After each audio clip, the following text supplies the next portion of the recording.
ఏంటి నమస్కారం. నమస్తే అమ్మా. పోలీస్ కదా. నమస్కారం. సంతోషం అమ్మా. Very nice.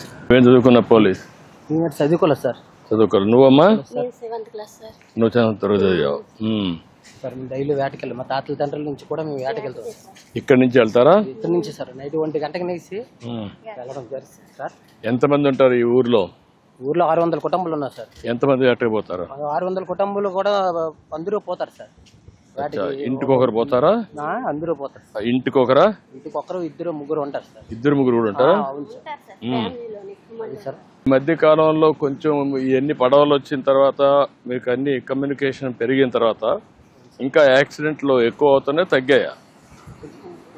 తక్కువ సార్. మామూలుగా తగ్గే కొంచెం జరుగుతున్నా సార్. ఇంకా కూడా ఉన్నాయి.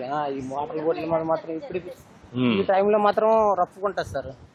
ఈ టైంలో బాగా రఫ్గా ఉంటుంది. రఫ్కుంటారు సార్. రఫ్గా ఉండేటప్పుడు వెళ్ళేటప్పుడు ఏంటంటే మనకి నష్టకరం జరుగుతుంది సార్. పర్టికులర్ టైంలో ఎక్కువగా సీ రఫ్ గా ఉంటుందా? అంటే సీని బట్టి ఉంటుందా, డేని బట్టి? గాలి వల్ల ఎక్కువ రఫ్ ఉంటుంది సార్. దాన్ని బట్టి ఏంటంటే మేము వెళ్ళడానికి చాలా ఇబ్బంది పడితే ఒక్కోసారి బాల్తో కొడుతుంది సార్. స్టెప్ బాల్తో కొట్టడం వల్ల దెబ్బలు కూడా తగులుతుంది సార్. దాన్ని బట్టి ఏంటంటే మాకు ఫిషింగ్ హార్బర్ ఉంటుంది సార్. అదేమా ఇప్పుడు రెడీ అయిపోతుందేమో, తొందరగా రెడీ అయిపోతుంది. చేస్తున్నాం, అది అయిపోతుంది, అది వస్తుంది. అది వస్తే మీకు కొంతవరకు వెసులుబాటు వస్తుంది. చేద్దాం. ఏంటమ్మా?